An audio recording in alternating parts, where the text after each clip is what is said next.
Coming to the modules of the CTD 1 and 2, जिसमें कि modules in the sense कि common technical documents को बनाते वक्त क्या सेक्शंस होते हैं, क्या प्रोसीजर होते हैं और कितने भागों में उसे बांटा जाता है, वो हम जानेंगे इस वीडियो के माध्यम से।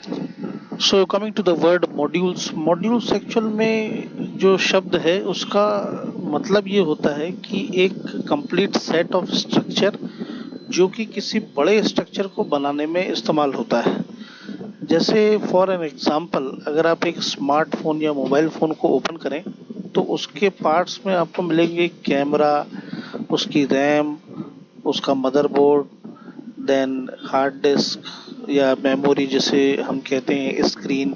तो इन सारे पार्ट्स को आप अलग कर दें तो वो खुद में भी एक असेंबली है। जैसे कि मोबाइल में जो लगा हुआ कैमरा होता है उसके भी 6-7 पार्ट्स होते हैं, तो वो बन गया कैमरा। देन उसके बाद स्ट्रक्चर, ये सारी चीज, फिर उसके बाद इन सबको असेंबल करके फाइनली मोबाइल फोन असेंबल करके स्मार्टफोन बनता है। तो जितने ये इंडिविजुअल एसेसरी है, कैमरा है, रैम है, ये सब भी एक किस्म के मॉड्यूल कहला गए जो मिल करके फिर कंप्लीट एक कॉमन टेक्निकल डॉक्यूमेंट बनाएंगे। जैसे मॉड्यूल 1 में सबसे पहले जो चीज़ आएगी that is the general information, then CTD summary, then quality, इसके बाद non clinical study report and clinical study report. तो ये सारे मॉड्यूल को डिवीजन करने का जो मकसद है वो बड़ा ही साफ है कि जैसे आप एक किसी विषय के ऊपर एक किताब खरीदते हैं तो उसमें विभिन्न प्रकार के चैप्टर होते हैं सब, क्योंकि हर एक टॉपिक पे एक चैप्टर होता है। अगर ये चैप्टराइजेशन नहीं होगा, ये वर्गीकरण नहीं होगा तो बहुत समस्या आ जाएगी आपको पढ़ने में, टॉपिक को ढूंढने में। फर्ज कीजिए कि किसी बुक को आपने खोला, उसमें कोई चैप्टर नहीं, सब इकट्ठे एक साथ प्रिंट होकर चलता चला जा रहा है, तो आपको परेशानी जाएगी कि भाई टॉपिक वाइज में कहाँ से उस यूनिट को देखूं, टॉपिक कहाँ से पढूं। तो फाइनली उसको डिवाइड कर दिया चैप्टर में और उनको असेंबल करके बन गई एक बुक। इसी तरह से कॉमन टेक्निकल डॉक्यूमेंट में मॉड्यूल भी इस तरह के चैप्टर्स के होते हैं जो विभिन्न प्रकार की जानकारी अपने साथ समेटे रहते हैं। ये एक technical illustration, graphical presentation of CTD triangle का, जिसमें आपने जो सारे हमने अभी मॉड्यूल्स के बारे में देखे वो एक्चुअल में उसकी इन्फॉर्मेशन यहाँ पे दी है। Module 2 quality clinical knowledge summary के लिए है, module 3 detail information, module 4 information on non clinical study and more on ICH guidelines. So module 1 को अगर थोड़ा डिटेल में देखें, इसमें सबसे पहले प्रशासनिक जानकारी होती है जो कि जो विभिन्न प्रकार के जो रीजन है, यूरोप, USA, कनाडा, जापान, तो इनमें जो एडमिनिस्ट्रेटिव इंफॉर्मेशन है, मतलब कि किसी पर्टिकुलर फार्मास्यूटिकल ड्रग प्रोडक्ट या उसके बारे में जानकारी कौन सा देश अपने हिसाब से हैंडल करता है। सबके अपने डोजायर होते हैं, सबका अपना फॉर्मेट होता है। तो मॉड्यूल 1 में उसकी information means kind of an application form used for the particular region. The document start with the covering letter, जिसमें और कॉम्प्रिहेंसिव टेबल ऑफ कंटेंट, जिसमें कि एक जनरल इंडेक्स होता है कि इस मॉड्यूल के अंदर दी गई जानकारी में क्या क्या है। फिर प्रशासनिक जानकारी में एडमिनिस्ट्रेटिव इंफॉर्मेशन, जिसमें कि ब्रीफ इंट्रोडक्शन एप्लीकेंट कंपनी का, फिर उसके duly filled and signed application form, 44 और treasury challan, legal and critical document जैसे clinical trial B, CDSCO, non regulatory authorities. फिर उसके बाद manufacture market of finish product के साथ साथ जिसमें copy of existing manufacturing licence 25-28, copy of form 29, certificate of analysis and coordinates related to application. Means जो administrative information है वो जितनी भी प्रॉपरली एक्यूमुलेट की गई है वो सारी की सारी उसके इंपोर्ट और एक्सपोर्ट से रिलेटेड उसकी इंफॉर्मेशन को कवर कर। फिर आगे बढ़ते हुए तीसरा भाग आता है जनरल में इंफॉर्मेशन का, मतलब ये कि उस पर्टिकुलर कंट्री में जहाँ पर वो जा रही है वहाँ पर उसका रेगुलेटरी स्टेटस क्या है। यहाँ पर आप रेगुलेटरी स्टेटस से एक छोटे से एग्जांपल से मैं बताता हूँ, उससे आप समझ जाएंगे। जैसे कि शेड्यूल H है या शेड्यूल X ड्रग है, ये नॉन OTC कहलाती है, मतलब इनको बिना प्रिस्क्रिप्शन के नहीं बेचा जा सकता है। तो ये सरकार द्वारा दिए गए एक रेगुलेटरी स्टेटस है, मतलब दिशा निर्देश है कि इस दवा का देश में किस तरह से संचार किया जाएगा, ये उसका एक पर्टिकुलर। तो उसी तरीके से दूसरी कंट्रीज में रेगुलेटरी स्टेटस क्या होगा ये एक्चुअल में देखना होगा, जिसमें सबसे पहले domestic price drug followed by in the country. जैसे अब एक एग्जांपल आप ऐसे समझें कि हाल ही में कोविड-19 में रेमडेसिविर की इंजेक्शन की जो मैन्युफैक्चरिंग है वो भारत में हुई। फॉर एग्जांपल जायडस कैडिला द्वारा, जिसकी एमआरपी है 1172 रुपये। अब ये remdesivir injection Germany, France, Russia सभी देशों में सप्लाई किया जा रहा है, क्योंकि भारत में उसकी काफ़ी बड़ी स्तर पे मैन्युफैक्चरिंग हो रही है। तो वहाँ पर वो कितने रुपए में बेचेगा, उसकी करेंसी एक्सचेंज होगी, फिर उसके बाद क्या स्टेटस रहेगा, मतलब उसको कैसे सर्कुलेट किया जाएगा, मतलब सीधे वो डिस्ट्रीब्यूटर के पास जाएगा या रिटेलर के पास या फिर सिर्फ अस्पतालों में। तो ये हो गया उसका रेगुलेटरी स्टेटस, कितने में बिकेगा, ये हो गया डोमेस्टिक प्राइस।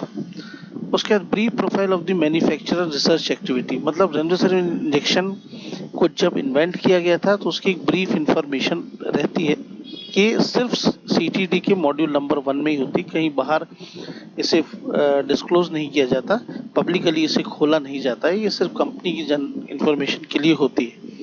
जैसे फॉर एग्जांपल फेविपिराविर, फेविफ्लू एक बहुत क्रिटिकल मेडिसिन है, इसको देने के बाद पेशेंट के लीवर में काफ़ी प्रॉब्लम्स आती हैं। तो अगर केस क्रिटिकल हो रहा है तो फेविपिराविर की रिसर्च एक्टिविटी को भी एक्सप्लोर करना ज़रूरी है।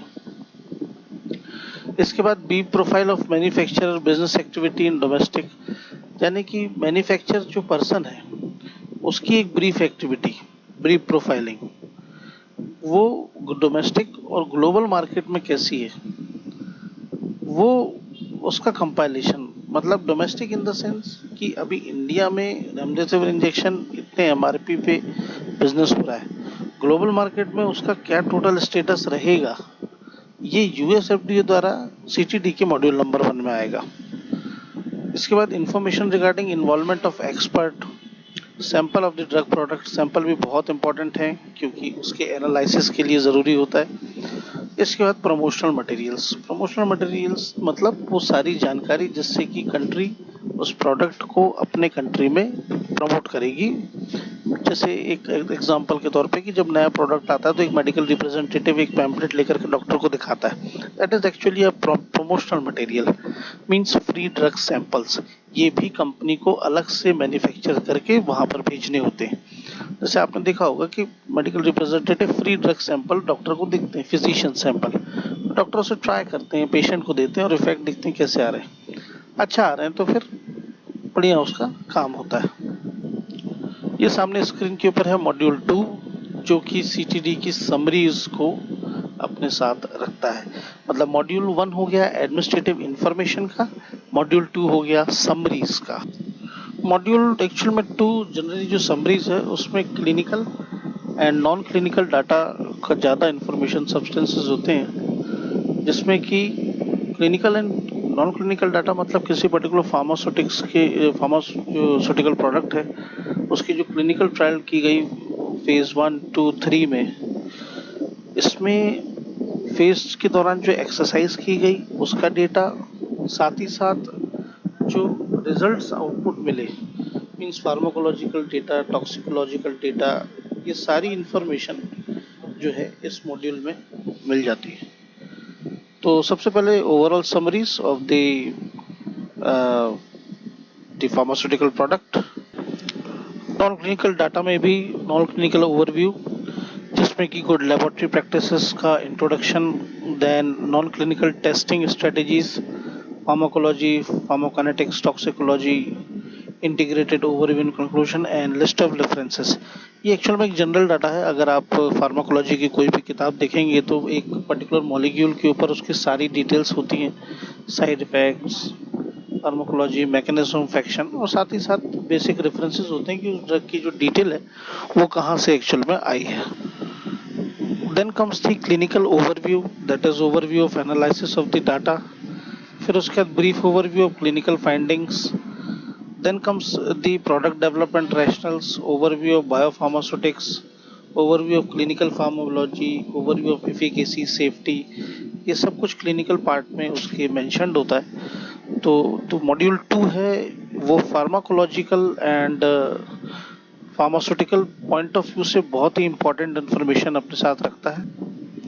Then comes the non clinical summary, that is summary of pharmacokinetic, pharmacological and toxicological study, appropriate age and gender related facts, and उसके साथ ही साथ जो नॉन क्लिनिकल पार्ट है उसमें बहुत सारा सेक्शन ऐसा होता है जिससे कि काफ़ी इम्पोर्टेंट होता है ये देख पाना कि नॉन क्लिनिकल सेक्शन में जो डेटा मेंशन्ड है अबाउट द स्टडीज़ जो क्लिनिकल सेगमेंट में कंप्लीट की गई और ये इंफॉर्मेशन पब्लिकली शेयर की जा सकती है। जैसे अगर आप किसी ड्रग की रिसर्च लिटरेचर यानी कि जो उसकी मैकेनिज्म है, फार्माकोकाइनेटिक्स है, डायनामिक्स है, ये सब आसानी से आपको इंटरनेट पे मिल जाएगा। लेकिन उसका जो क्लिनिकल ट्रायल डेटा है वो आपको नेट पे कहीं पर भी नहीं मिलेगा, वो कॉन्फिडेंशियल होता है। तो that is also the actually the difference between clinical and non clinical. Coming to the clinical summary part, ये सेक्शन है, ये सेक्शन प्रोवाइड करता है एक्चुअल में detailed factual summarisation of clinical information का, जो कि कंसिस्ट करती है clinical study reports, information obtained for any analysis for which full reports have been included and synopsis of the individual studies। ये वही डिटेल स्ट्रक्चर में बात कर रहा था कि जिसकी clinical trial information clinical summary में दी जाती है। सो ये था एक brief quick review on the common technical document module 1 and 2। आगे आने वाले मॉड्यूल्स हम नेक्स्ट वीडियो में देखेंगे। Hope you like and share. So thank you.